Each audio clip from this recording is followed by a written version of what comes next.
Hey, everybody, and welcome back to my channel. If you're new here, welcome. My name is Angela. I am a full-time voiceover artist and audiobook narrator, and my channel is dedicated to those of you that are just getting started out in this wonderful world of voiceover and audiobook narration. And through my channel, I answer your questions and I share with you some of the techniques and tips that I use every day in my own voiceover business. And I recently did a poll in my community tab, where I share information and ask you guys questions. And that was, I think there was about 4 or 5 options in there for you guys to tell me what you wanted to know more about. And the results were indicative of you want to know more of the voiceover and technical side of voiceover. And then a close second was where to find voiceover work. And if you've watched any of my videos or, followed my channel for any amount of time, you know that I talk a lot about Fiverr, Upwork, ACX, but these are not the only places to find voiceover work. There are literally hundreds of other sites to find voiceover work, and it seems like new ones are being introduced all the time. So that's what we're going to talk about today. So if you're ready, I'm ready. Let's get into it.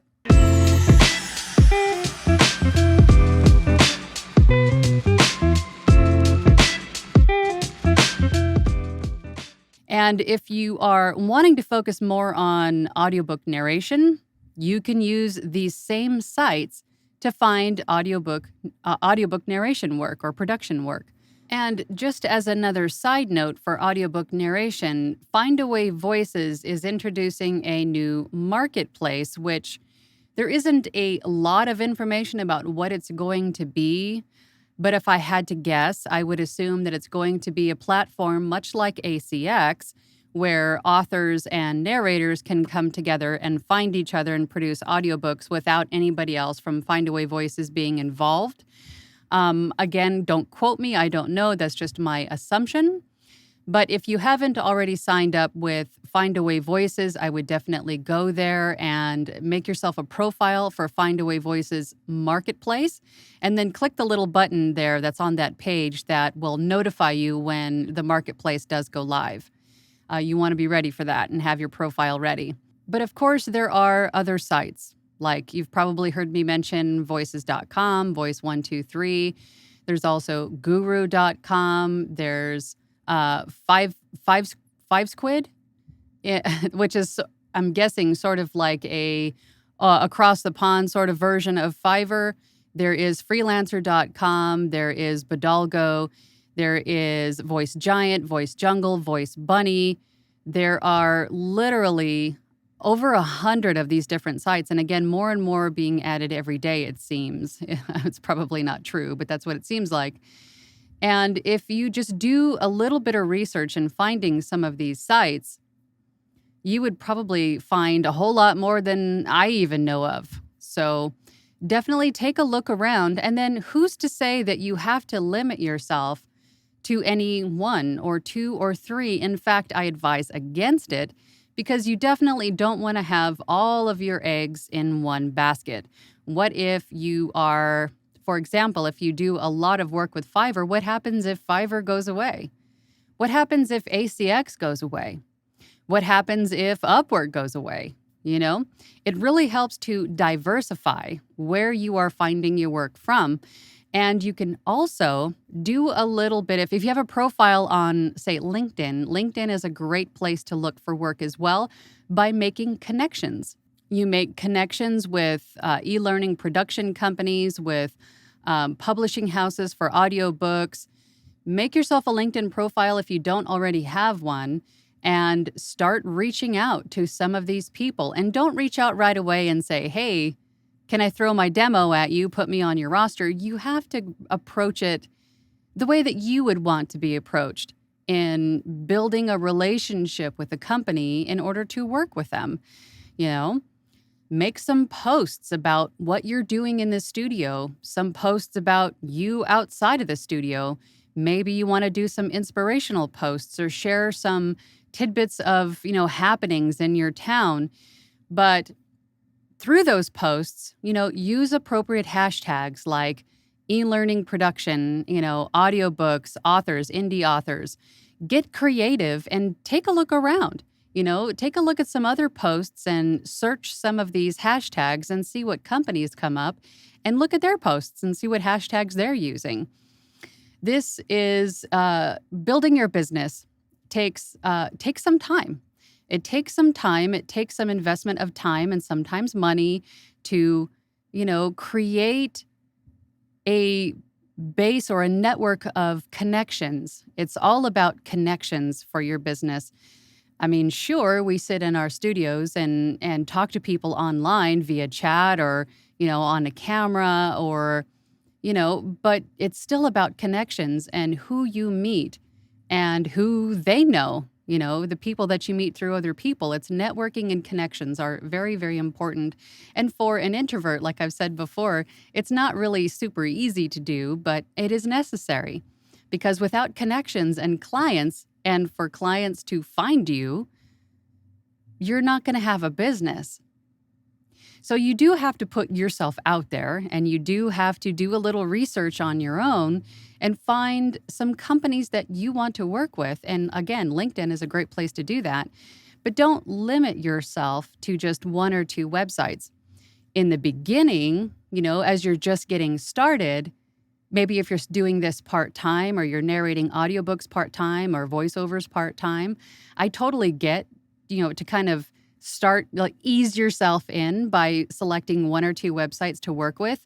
But as you start to get quicker with your production and you're streamlining your editing process and your delivery process and you're starting to get the feel of things and you're in the flow, branch out to some of these other websites and create a profile. And again, they do take time. There isn't like a right way or a wrong way to do it.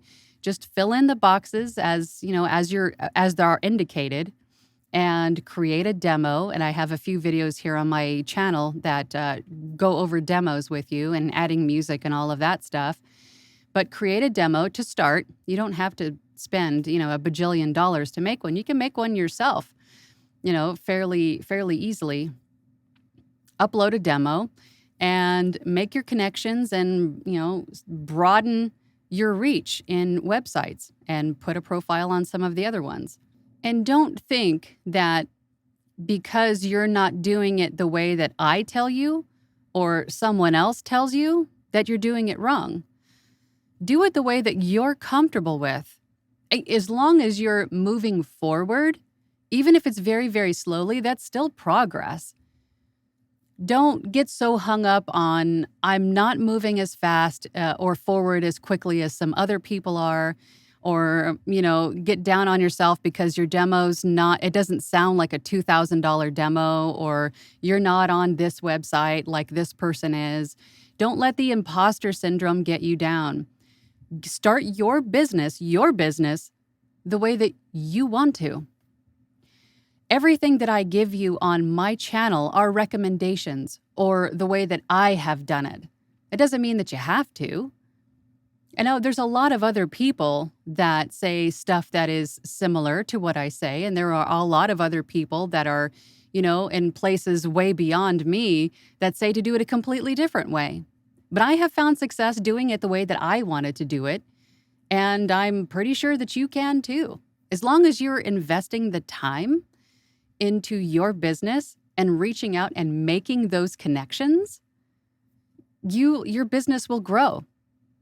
Just don't stagnate and, get stuck in the procrastinate stage and never move forward because you feel like you're not ready or you're not as good or you're doing it the wrong way. Don't ever think that. As long as you're taking steps forward, even if they're baby steps, you're still moving forward. You're still building your business and making connections with other companies.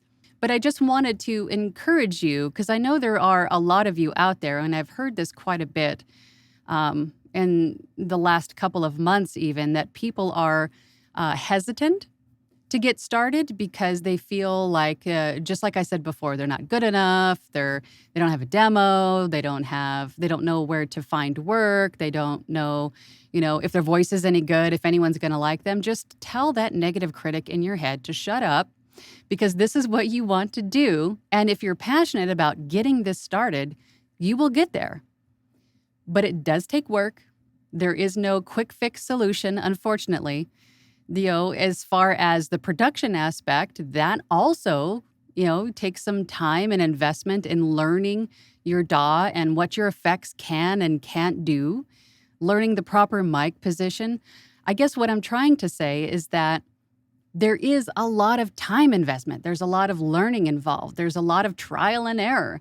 There's a lot of just time being spent in your place that you plan on doing your business, just getting your website right, getting your profiles right, learning your DAW, making those connections. It takes a lot of time in the very beginning to get up and running, but who's to say that you couldn't do that in steps?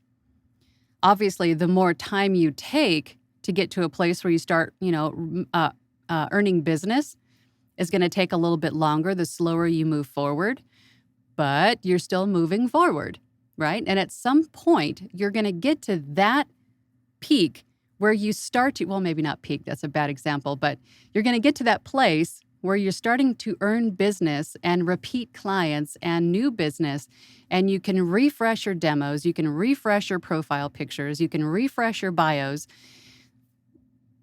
There's nothing that says that you can't, so even if you don't have a mind-blowing demo to start out with, so what?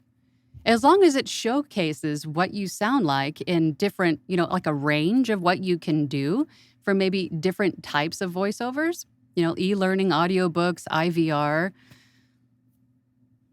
so people can hear what you sound like doing or performing those types of voiceovers. That's fine. You can update it later. Just have something done. And in that process of creating that demo, you learn. You learn what you can and can't do. You learn how to manipulate the effects in your DAW. You streamline your process. You learn how to speak to clients and when to smell that fish, right? If it's starting to smell kind of fishy, then to say thank you, but no thank you, and kindly dip out and talk to another client instead. You know what I mean?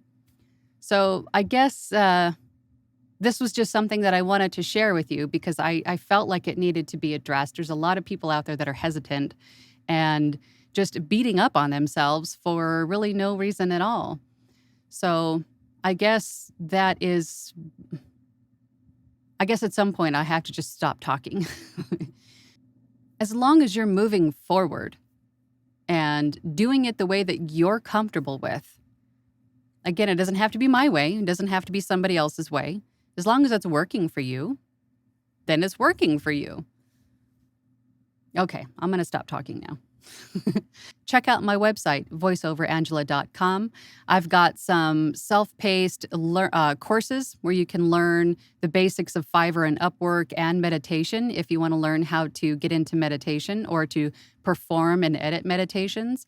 I also have a weekly meeting that I have a platinum membership program that I include a lot of content like downloadable assets like planners and stuff like that, scripts. We also have a weekly meeting every Thursday where a group of us meet and just, Q&A. We talk to each other and figure things out and share successes and stuff. It's a great time.